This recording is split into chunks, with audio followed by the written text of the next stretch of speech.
4 संशोधन क्या किए गए 2020 में, चलिए फटाफट आपको बता देते हैं, जानकारी आपके सामने रख रहे हैं। रक्षा के लिए परमाणु हथियार इस्तेमाल के जो फैसले हैं, रूस केवल आत्मरक्षा के लिए परमाणु हथियार का प्रयोग करेगा, ये पहला पॉइंट। दूसरा पॉइंट, अस्तित्व की रक्षा के लिए रूस के खिलाफ बड़े पैमाने पर हथियारों का इस्तेमाल हो अगर, तब वो अटैक कर सकता है। रूस के अस्तित्व की रक्षा के लिए परमाणु हथियारों का इस्तेमाल वो कर सकता है, ये रशिया ने डिसाइड किया। तीसरा पॉइंट क्या है, सहयोगियों की रक्षा के लिए, यानी जो एक तरह से फ्रेंड्स हैं या फ्रेंडली नेशंस हैं उनके लिए रूस अपने सहयोगी देशों की रक्षा के लिए परमाणु हथियार प्रयोग कर सकता है। लेकिन अब ये जो चौथा पॉइंट है, यहीं पर खेल बिगड़ सकता है यूक्रेन के लिए। एक पॉइंट ये डाल दिया रशिया ने अपनी डॉक्ट्रिन में कि अपरिहार्य परिस्थितियों में, यानी अचानक ऐसी कोई स्थिति आए, अब क्या क्या स्थिति है, रूस ने कुछ अपरिहार्य हालातों का भी जिक्र किया है, बताया है, जिनमें वो परमाणु हथियारों का इस्तेमाल कर सकता है। सामूहिक विनाश के हथियारों का इस्तेमाल होने पर, रूस के सामरिक ठिकानों पर हमले की स्थिति में, सामरिक ठिकाने समझ रहे हैं आप, एयर बेसिस पर हमला करना, सामरिक ठिकानों पर हमला करना है। और 2020 में जो चेंजेस किए गए हैं डॉक्ट्रिन में, उस मुताबिक अगर चला रशिया तो अटैक कर सकता है, ये बिल्कुल क्लियर है। और इस बीच एक बड़ी खबर आ रही है, उसका रुख करें, जहां आपको बताया राष्ट्रपति ट्रंप ने ज़ेलेंस्की से अगर रूस शांति चाहता है, शांति वार्ता रोकता है, तो कड़े प्रतिबंध लगाए जाएं, रूस पर कड़े प्रतिबंध लगाए अमेरिका, ये ज़ेलेंस्की कह रहे हैं कि अगर शांति वार्ता रोकी जाती है तो कड़े प्रतिबंध लगाए जाएं। तो ये इस वक्त की बड़ी जानकारी आपको दे रहे हैं, क्योंकि शांति वार्ता के लिए पहुंच तो गए हैं, लेकिन क्या बातचीत हो पाएगी, क्या कुछ नतीजा निकल पाएगा, उससे पहले ज़ेलेंस्की कह रहे हैं कि अगर रशिया बातचीत नहीं करना चाहता तो कड़े प्रतिबंध लगाए जाएं। राष्ट्रपति ट्रंप से ये ज़ेलेंस्की ने गुहार लगाई है। तो अगर रूस शांति वार्ता रोकता है तो कड़े प्रतिबंध लगाए जाएं, ये ज़ेलेंस्की कह रहे हैं। लेकिन मौजूदा हालात ये बता रहे हैं कि हालात किसी और भी मुड़ सकते हैं। जब पर्ल हार्बर से हम कंपेयर करते हैं तो ऐसा लगता है कि वर्ल्ड वॉर 2 टाइप का कहीं यहाँ पर भी रिजल्ट ना आ जाए, क्योंकि हालात वैसे ही हैं, हमला वैसा ही है। और यूक्रेन रशिया के मुकाबले कमजोर जरूर है, लेकिन उसने इतना बड़ा हमला करके ये बता दिया है कि वो अगला कदम और बड़ा ले सकता है। ऐसे में रशिया बहुत गुस्से में है, पुतिन कुछ भी करने पर आमादा है। रिपोर्ट आपको दिखा रहे हैं।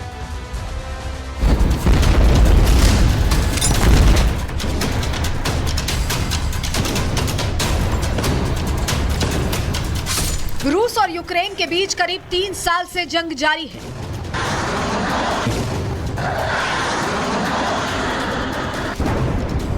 काफी कोशिशों के बाद रूस शांति वार्ता के लिए तैयार हुआ। रूस और यूक्रेन में समझौता कराने के लिए इस्तांबुल में पीस मीटिंग बुलाई गई, लेकिन ज़ेलेंस्की की हिमाकत ने रूसी राष्ट्रपति का गुस्सा बढ़ा दिया है। जिस वक्त दुनिया को लग रहा था कि शांति पर अब बात बन जाएगी, उस वक्त ज़ेलेंस्की के जंग के फितूर ने दुनिया के सामने परमाणु खतरे की दस्तक दे दी है। रूस ने साल 2020 में ही अपनी परमाणु नीति में बदलाव किए थे। पश्चिमी देशों से यूक्रेन की बढ़ती नजदीकी को रूस पहले ही भांप चुका था, जिसके चलते राष्ट्रपति व्लादिमीर पुतिन ने जून 2020 में न्यूक्लियर डॉक्ट्रिन का निर्धारण किया, जिसमें एक खास क्लॉज जोड़ा गया। इस क्लॉज के मुताबिक रूस के सामरिक ठिकानों पर हमला होते ही रूस परमाणु हथियार के इस्तेमाल के लिए सोच सकता है।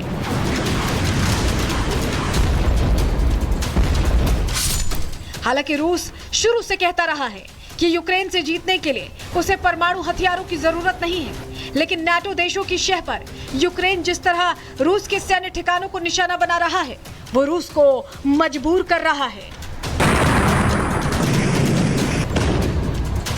राष्ट्रपति पुतिन के अलावा सोवियत संघ के हथियार नियंत्रण का काम संभाल चुके निकोलाई सोकोव के बयानों पर भी नजर डालने की जरूरत है।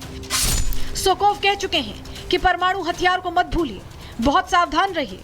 रूस न्यूक्लियर डॉक्ट्रिन में बदलावों की सार्वजनिक घोषणा नहीं करेगा। इसके बजाय रूस ये घोषणा कर सकता है कि उसने अपनी नीति बदल दी है, लेकिन नई नीति को गुप्त रखा जाएगा ताकि पश्चिम को संकेत मिल जाए और वो अंदाजा लगाने पर मजबूर रहे। इतना ही नहीं, साल 2024 में रूसी संसद की रक्षा समिति के प्रमुख ने भी कहा था कि अगर रूस को लगा कि खतरा बढ़ रहा है तो वो परमाणु हथियारों के इस्तेमाल के निर्णय लेने के समय को कम कर सकता है। मतलब साफ है कि रूस को पता है कि वो सिर्फ यूक्रेन से नहीं लड़ रहा है, बल्कि उसकी लड़ाई अप्रत्यक्ष दुश्मनों से भी जारी है।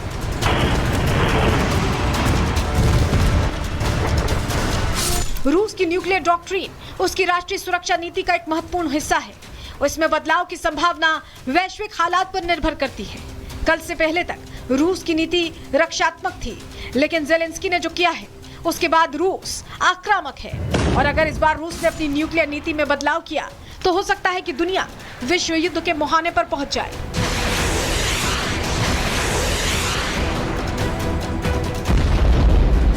यूक्रेन की इस गुरिल्ला ड्रोन वॉरफेयर से ये साफ है कि आने वाले समय में युद्ध की तस्वीर बदल सकती है। माना जा रहा है कि यूक्रेन रूस में इतना बड़ा हमला अपने दम पर नहीं कर सकता। इसके पीछे यूरोप और नाटो देशों का षड्यंत्र होने का शक है। रिपोर्ट के मुताबिक नाटो ने ही यूक्रेन को इंटेलिजेंस दिए, नाटो ने ही सैटेलाइट के जरिए यूक्रेन को लोकेशंस दी। इन्हीं की मदद से यूक्रेन ने रूस के एयरबेस को जलाकर राख कर दिया। दावा तो ये भी किया जा रहा है कि नाटो ने रूस के एयर डिफेंस सिस्टम को हैक किया। मौजूदा हालात ये बता रहे हैं कि रूस के दुश्मन बढ़ गए हैं और ऐसे में रूस अपने अस्तित्व को बचाए रखने के लिए अपने घातक हथियारों के इस्तेमाल के लिए मजबूर हो रहा है। Bureau report, Republic Bharat.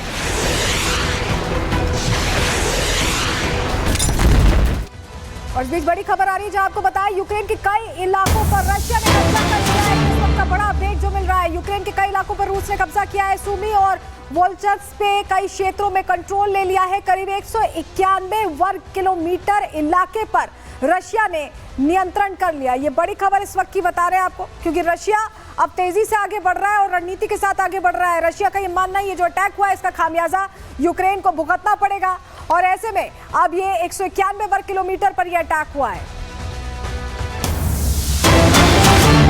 एक और बड़ी खबर बता रहे हैं, यूक्रेन के यूएवी कंट्रोल पोस्ट को तबाह कर दिया गया है। क्रोस्नोमाक्स में रूसी सेना ने हमला किया है और T-72 B3M टैंकों से रूसी सेना ने अटैक कर दिया है। तो यूक्रेन के अलग अलग इलाकों में अब रूसी सेना तेजी से बढ़ रही है आगे और जो जानकारी मिल रही है T-72 B3M टैंकों से रूसी सेना ने अटैक किया है और यह अटैक बहुत भारी पड़ रहा है यूक्रेन को। ये बड़ी जानकारी आपको दे रहे हैं। लेकिन अब जिस तरह से आप देख रहे हैं कि रशिया बहुत ज्यादा अग्रेसिव हो गया है, बहुत ज्यादा आक्रामक अंदाज में दिखाई दे रहा है, तो क्या अब और भी हथियार निकलने वाले और ज्यादा तबाही होने वाली है? क्यों हम ऐसा कह रहे हैं, जरा आपको बताते हैं, डिटेल देते हैं कि कौन कौन से खतरनाक हथियार अभी भी रशिया के पास है जिनका इस्तेमाल अभी तक नहीं हुआ है। अवनगार्ड हाइपरसोनिक ग्लाइड व्हीकल जो है ध्वनि की गति से 20 गुना तेज उड़ता है। आप सोच रहे हैं 6000 किलोमीटर तक मार कर सकता है। यानी यूक्रेन तो पूरा जद में ही है, छोटा सा यूक्रेन है। परमाणु या पारंपरिक हथियार ले जा सकता है अपने साथ, परमाणु या पारंपरिक, आप समझ रहे हैं। दूसरा जो इनका सबसे खतरनाक हथियार है 9M730 बुरेवस्टिक, यानी परमाणु संचालित क्रूज मिसाइल है ये, जो कि हजारों किलोमीटर तक उड़ सकती है और इसका भी इस्तेमाल संभव है। ये भी अभी इस्तेमाल नहीं की गई है। अगला जो खतरनाक हथियार है जरा आपको बताते हैं, क्योंकि लिस्ट लंबी है। इनके पास बहुत सारे ऐसे हथियार हैं रशिया के पास जिनका इस्तेमाल अगर रशिया यूक्रेन पर कर देता है तो बहुत तबाही मचेगी। 3M22 ज़िरकॉन जो है हाइपरसोनिक एंटी शिप मिसाइल है, इसका भी इस्तेमाल कर सकता है, 1000 किलोमीटर तक मार ये कर सकती है।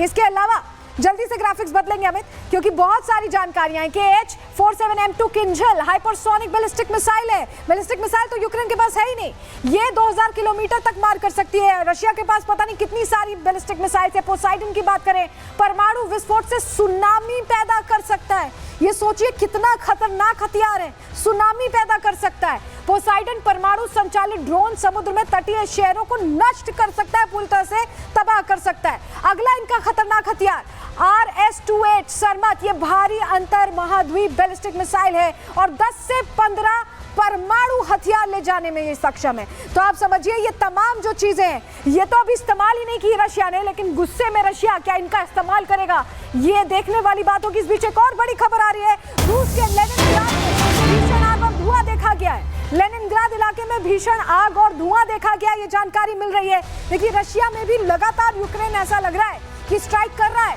भीषण आग और धुआं देखा गया, 800 वर्ग मीटर में आग और धुएं का गुब्बार देखा जा रहा है। तस्वीर देखिए, ये रूस का लेनिनग्राद है और यहाँ पर आग और धुआं देखा जा रहा है। ऐसा लग रहा है कि अभी भी यूक्रेन अटैक कर रहा है।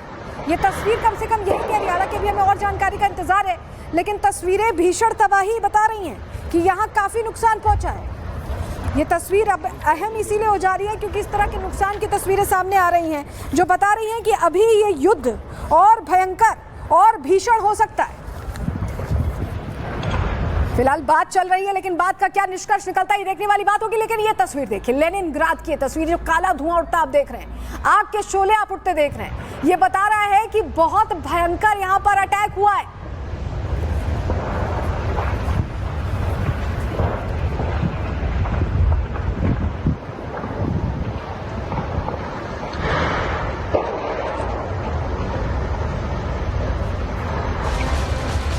तो बातचीत में क्या निष्कर्ष निकलता है इस पर हमारी नजर रहेगी। आगे बढ़ रहे हैं, अगली खबर का अब रुख कर रहे हैं।